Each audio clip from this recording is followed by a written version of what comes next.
The winter of 1973 pressed down on New York City like a heavy frozen blanket. A sharp Atlantic wind whipped along Fifth Avenue, rattling the iron grates of shuttered storefronts and sending clouds of steam swirling from subway vents. Streetlights glowed pale yellow against the falling snow, each flake catching the light like a fleeting spark before dissolving on the blacktop. In the midst of that cold cityscape walked a young man in a camel-colored overcoat, his collar turned high against the biting air. His name was Donald John Trump, 27 years old and already carrying the restless energy of someone who believed tomorrow could always be bigger than today. Donald's footsteps echoed on the slick pavement as he made his way from a late meeting at a midtown construction site. Most of Manhattan had already surrendered to the night, but he liked to walk after long hours of negotiations. The cold sharpened his mind. The rhythm of his steps gave him time to think. He passed the glittering display windows of Bergdorf Goodman and the darkened lobby of the Plaza Hotel, mentally sketching possibilities for buildings he might one day own. Yet beneath the calculations of square footage and steel, there was something else stirring. An impatience, a need to prove that success meant more than numbers on a balance sheet. As he crossed 57th Street, a sudden gust carried a thin, strained sound to his ears, the muffled sob of someone crying. He slowed.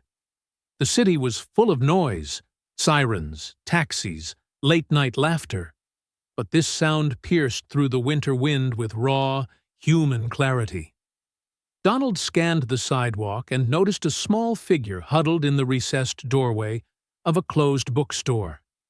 A young woman sat on the stone step, knees pulled to her chest, a threadbare coat wrapped tightly around her shoulders. Snow had gathered in her hair like a pale crown. For a moment, Donald hesitated.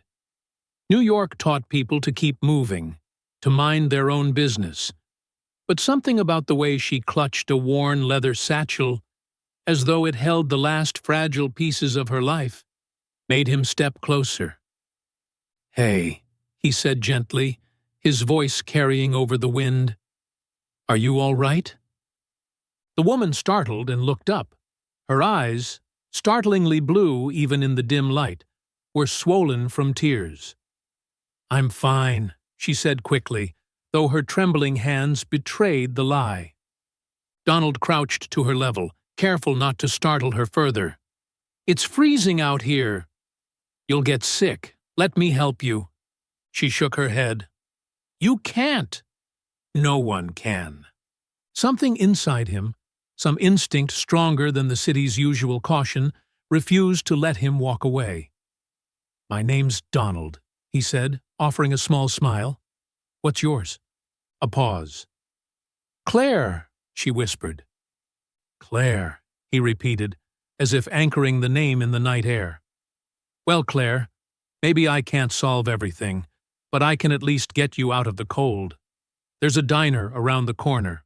Bright lights, hot coffee." "What do you say?" Claire bit her lip, torn between pride and desperation.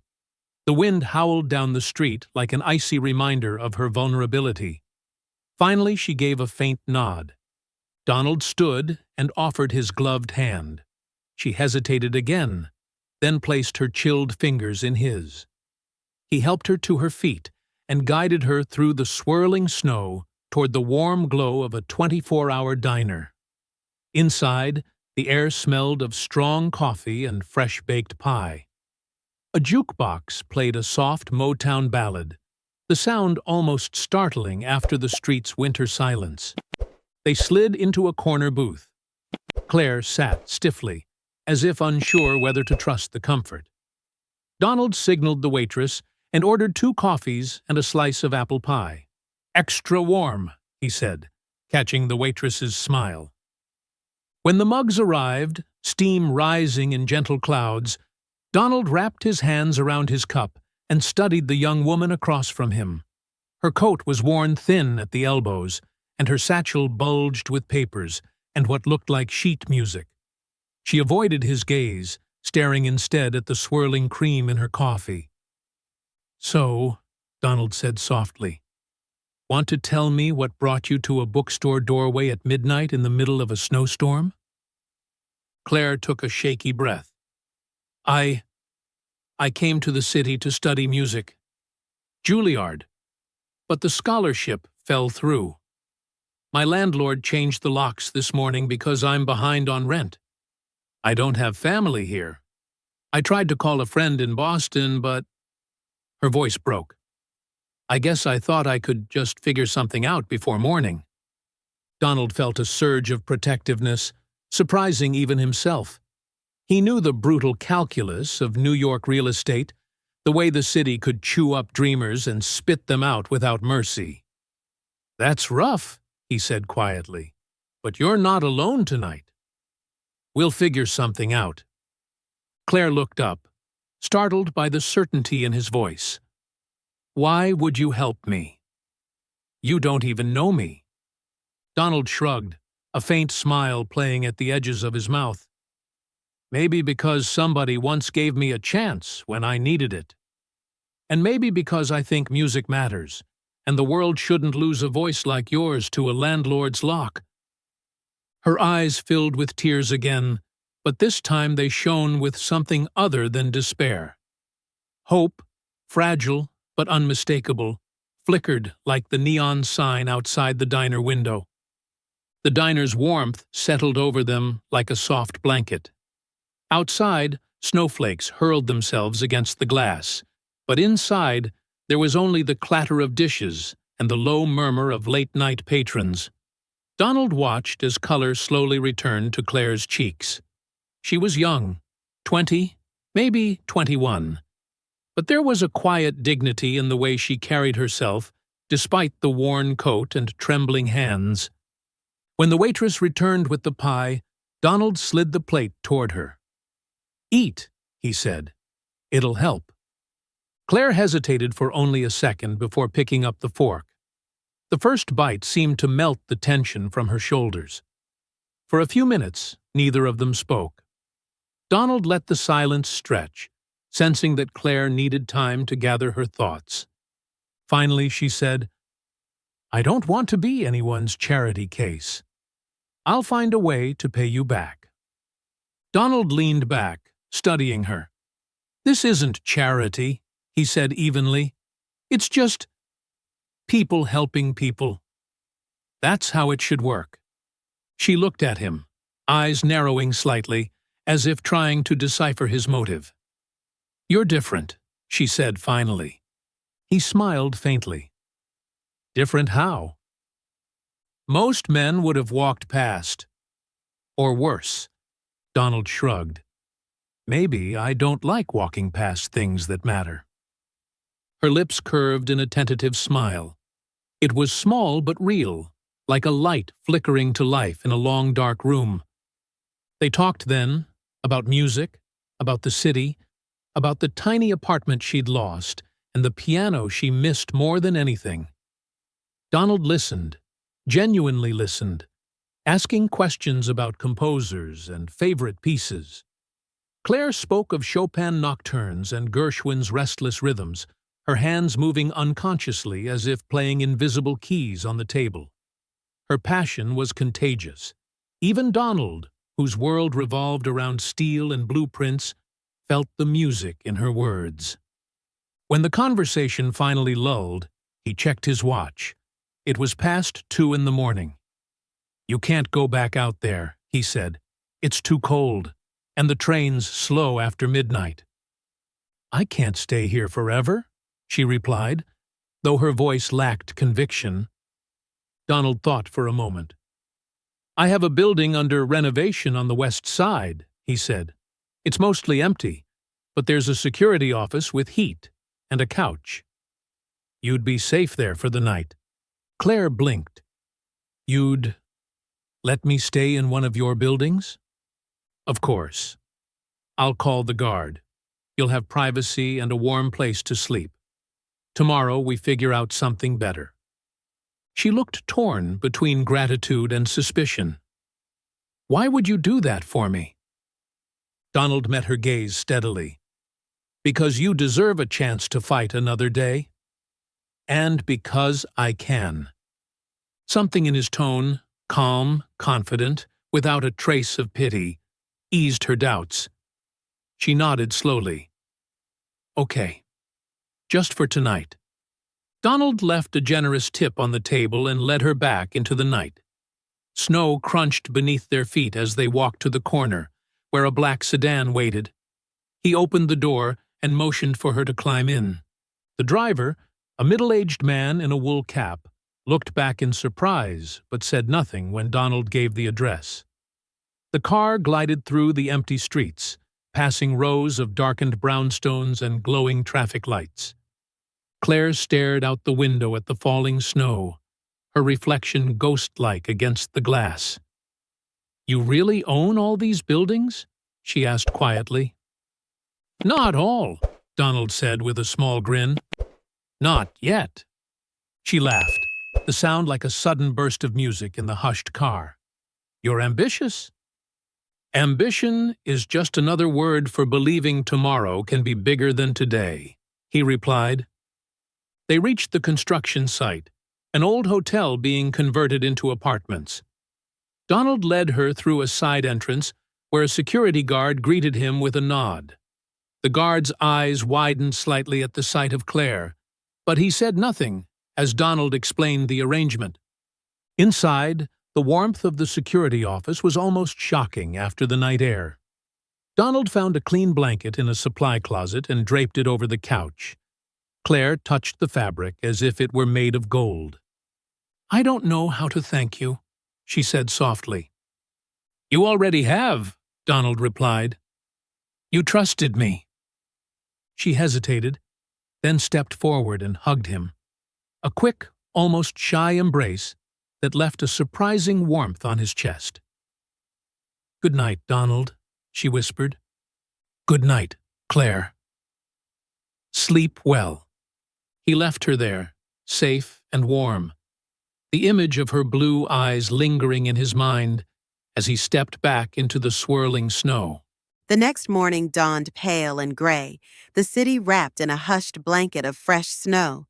Donald returned to the building with 2 cups of coffee and a paper bag of pastries from a nearby bakery.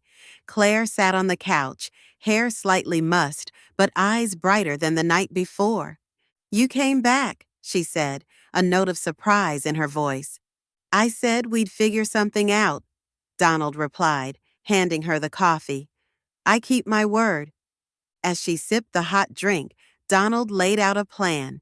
He knew a building superintendent with a vacant unit that needed light repairs. If Claire was willing to help with some cleaning and minor tasks, she could stay there rent-free for a few months. It wasn't glamorous, but it would give her stability and time to reapply for scholarships or find part-time work. Tears welled in her eyes. "You don't even know me," she said again, voice trembling. "I know enough," Donald said gently. "I know you're worth helping." They spent the morning arranging details, Donald making calls and Claire listening in quiet disbelief as doors she thought closed forever began to open. By noon, she had a key in her pocket and a future she could touch. Before they parted, Claire took his hand. "Someday," she said, "I'll play for you. A real concert, and when I do, you'll know you helped make it possible." Donald squeezed her hand. "I'll be there," he promised. Donald Trump had always been a man who thrived in the eye of the storm, yet as he sat in the quiet lounge of the Midtown Hotel later that night, the chaos of the city beyond the glass windows felt strangely distant. He replayed the encounter with Emily over and over in his mind. It wasn't the kind of meeting that usually stuck with him. After all, he met hundreds of people every week, shook countless hands, heard endless pleas for help.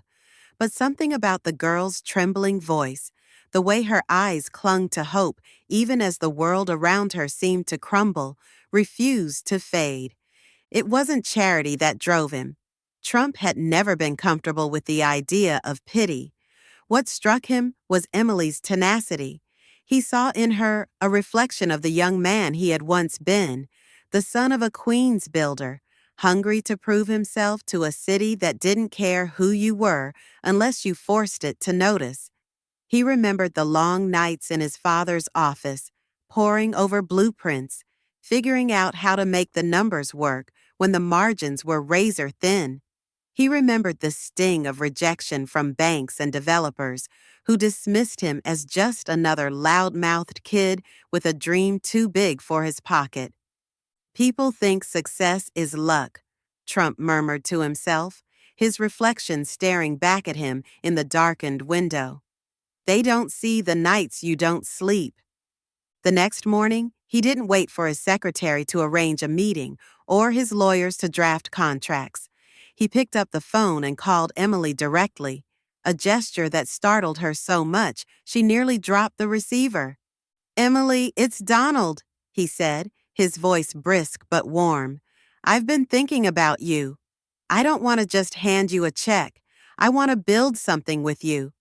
The plan was bold, almost reckless. Trump proposed turning Emily's modest vision, a small bakery, into something far larger, a flagship cafe inside one of his midtown properties, a space that would showcase not just her pastries, but her story. "People love authenticity," he told her. "They love a fighter. You've got both. Let's give them a reason to root for you." Emily's heart raced. "But I don't have the money, the staff." "That's what partnerships are for," Trump interrupted. "You bring the heart. I'll bring the muscle." In the weeks that followed, Trump became a force of nature in Emily's life. He walked her through lease negotiations, introduced her to suppliers, and even tasted her recipes himself, offering candid critiques in the way only he could. "Too sweet," he'd say of one cake, waving his hand dismissively before flashing a grin. "But it's got potential. Just like you." The press got wind of the unlikely alliance and descended like hawks. Headlines splashed across tabloids. "Real estate tycoon backs unknown baker.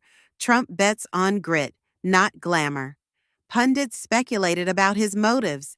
Some called it a publicity stunt. Others whispered about political ambition. Trump ignored them all. "Let them talk," he told Emily. "Noise is free advertising." Opening day arrived on a crisp autumn morning. A crowd gathered outside the glass doors of Emily's Rising, the name Trump himself had suggested. Inside, the air smelled of cinnamon and fresh bread. Reporters jockeyed for position as camera flashes lit the room. Emily, dressed in a simple cream dress, stood beside Trump as he cut the ribbon with his signature flourish. "This isn't about business," Trump said to the assembled crowd. "It's about belief. Belief in hard work, in second chances, in the idea that anyone can rise if they refuse to quit." The cafe was an instant sensation. Lines wrapped around the block. Socialites sipped coffee next to construction workers. Critics praised the pastries as much as the story behind them. Emily worked from dawn till midnight, her hands dusted with flour, her eyes shining with the pride of someone who had built something lasting. For Trump, the project was more than a financial venture. It was a reminder of the power of individual action. One decision, a phone call, an offer of partnership, had changed the trajectory of a young woman's life. In a world obsessed with grand gestures and sweeping policies, here was proof that sometimes the most meaningful victories were personal and immediate. Months later, as Emily's Rising expanded to a second location, an elderly man approached Trump during a quiet visit to the cafe. He wore a veteran's cap and moved with the slow, deliberate steps of someone who had seen both war and peace. "Mr. Trump," the man said, extending a weathered hand, "I just wanted to thank you. My granddaughter got her first job here. This place gave her confidence. It gave her hope." Trump shook his hand firmly. "That's what America's about." He replied. Opportunity. Nobody hands it to you. You have to grab it. But sometimes you just need someone to open the door. As he left the cafe that day, the city skyline glowing in the fading light, Trump felt a rare quiet settle over him. Deals came and went, buildings rose and fell. But the look in Emily's eyes and the gratitude of strangers whose lives had been touched by a simple act of belief reminded him that legacy wasn't measured in square footage or net worth, but in the lives you lift along the way.